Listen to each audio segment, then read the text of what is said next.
So kita nyo sa likod natin, mayroong Northern Lights na pakita. Marami ang nagtatanong kung ano ba daw yung itsura ng Northern Lights. Sa ngayon ay kukunan lang natin ng video. Mas lalo pang bumilog siya ngayon dahil sinasabi nila na dancing light daw. Talagang makikita nyo naman na sumasayaw talaga. Nakukunan natin ng video. Mayroon siyang mga kulay na purple mga kabayan. Ayan. Hi, hello po mga kabayan, magandang gabi. So kita nyo sa likod natin, mayroong Northern Lights na pakita. So ang gagawin natin, lalapitan natin sa mga kabayan kasi dito mayroong ilaw kasi sa gilid natin. Kaya hindi natin makuhana ng sobrang green talaga. Ayan, sa likod natin Northern Lights yan. So videoin ko niyang malapitan mga kabayan, pupuntahan natin. Tara, samahan nyo ako. Marami ang nagtatanong kung ano ba daw yung itsura ng Northern Lights. So ngayon actual yung nakikita ito at actual kong binibidyo mga kabayan. Ito po yung Northern Lights. Dito po ito sa lugar ng Greenland.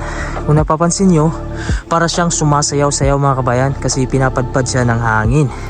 Ang Northern Lights ay makikita din dito sa lugar ng Greenland sa panahon ng winter. Nag-uumpisa ito mga kabayan sa buwan ng September papunta ng October, November, December hanggang April. Pagdating ng Mayo, yan na po ay pagpasok ng summer dito sa Greenland, kaya hindi na po siya makikita sa Mayo hanggang Agosto. So mag-uumpisa na naman siya sa September mga kabayan, basta sa panahon ng taglamig. Yan yung itsura ng Northern Lights ngayon mga kabayan. Napapansin nyo, para siyang sumasayaw-sayaw, kaya nga sinasabi nilang Northern Lights or dancing light yan sa mga kabayan. May kasama pa nga ditong buwan mga kabayan, mga bituin. Posible makikita yung Northern Lights kapag pupunta kayo sa isang lugar kung saan may Northern Lights na nagpapakita.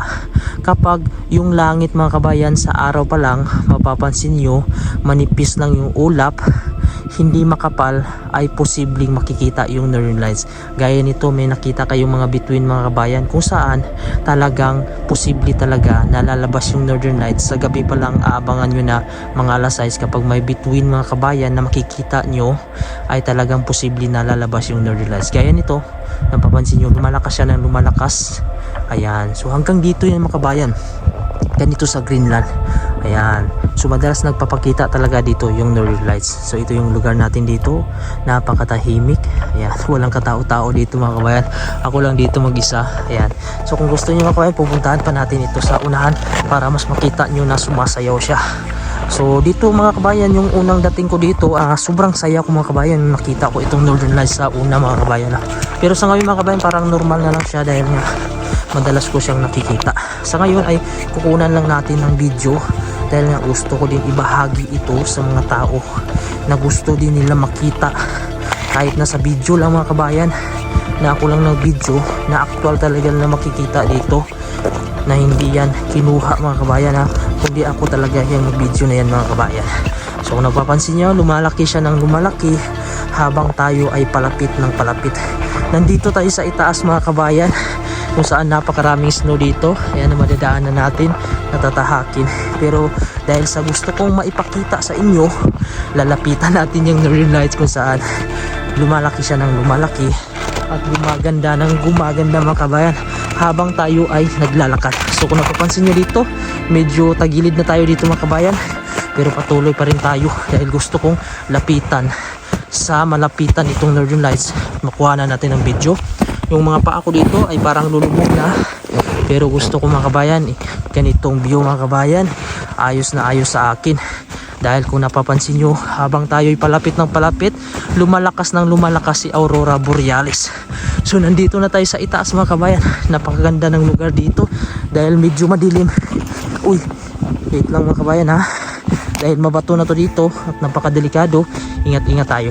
So ayan, ganyan yung Northern Lights o Aurora Borealis mga kabayan na tinatawag nila. At ito ang isa sa mga maganda mga kabayan na inaabangan ng lahat at lalo na gustong gusto na makita ng karamihan. Yun. So nandito na tayo sa itaas mga kabayan at bato na itong inaapakan natin at ingat-ingat lang tayo dito. So hanggang dito lang tayo mga kabayan So bibidyohin na natin dito sa malapitan. Ayan, hanggang sa itaas. So ayan mga kabayan, no, mas lalo pang bumilog siya ngayon. Kung napapansin nyo mga kabayan, no, sumasayaw-sayaw yung aurora borealis.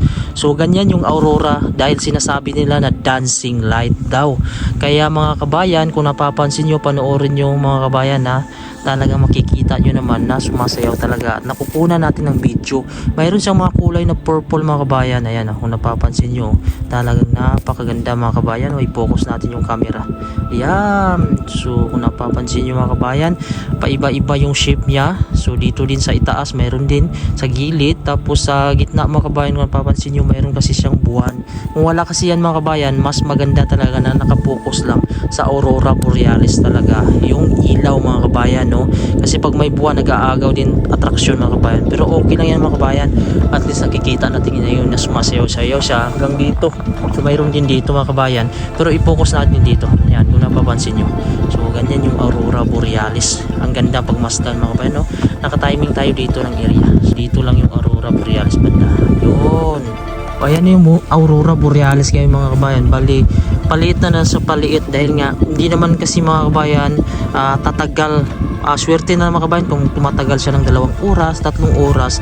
So minsan saglit lang yung aurora borealis dahil mawawala din siya mga kabayan, no?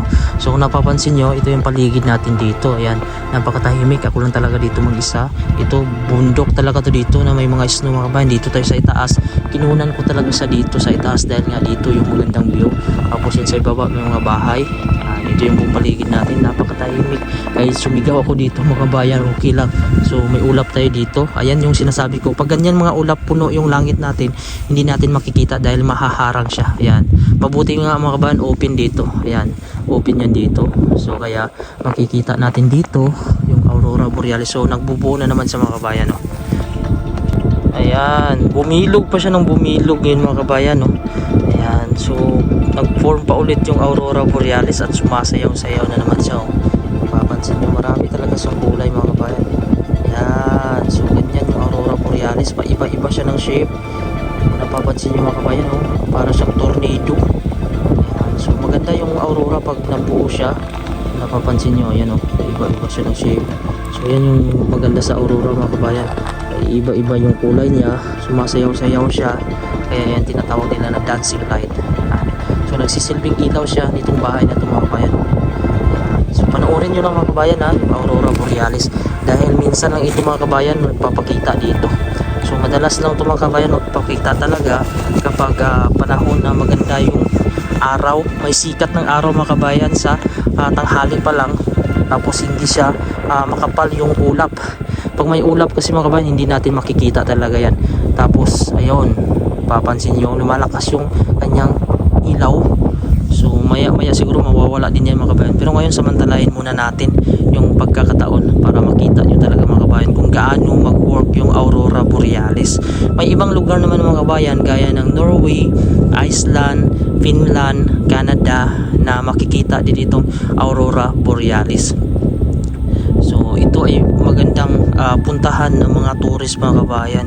Pero dito sa Greenland kasi ay hindi madaling pasukin itong lugar na to dahil medyo napaka-isolated nga ito. Kaya kadalasan ng mga tao pumupunta sa lugar ng Norway, Iceland. So dito sa Greenland mayroon namang pumupunta dito, pero yung may budget talaga dahil itong Greenland mga kabayan ay mas magastos siya puntahan dito. Swerte mga kabayan kung makita mo talaga itong aurora borealis, kasi pag panay snow kasi dito ay hindi din makikita ito. Dapat maliwanag yung araw sa umaga at tanghali hanggang gabi. Yan, so lumalapad na naman siya, iba na naman yung shape niya. Ayun, baliwala na yung aurora borealis mga kabayan, no? Nandito na tayo sa baba. Grabe pala yung inakyat mga kabayan hanggang dun. So nandito na tayo sa ibaba. Yan, napakataas pala yan. Pero dahil gusto kong maipakita sa inyo, inakyat ko talaga. So ito yung paligid natin dito. Yan, maraming mga bahay dito. Yung bahay ko mga kabayan nandyan lang sa ibaba. Yan sa ibaba. So maglalakad pa tayo. Ito yung dadaanan natin, oh. Grabe, sobrang kapal ng snow dito. Ayan. So ayun mga kabayan, nandito na tayo sa bahay. Grabe, hiningal ako. So sana nasayahan kayo sa aking video. Huwag nyo naman po kalimutan i-subscribe yung ating YouTube channel. Pindutin na din yung bell notification para updated kayo kung may bago tayong mga video. So hanggang dito lang po ang aking video. Maraming salamat and God bless you all po.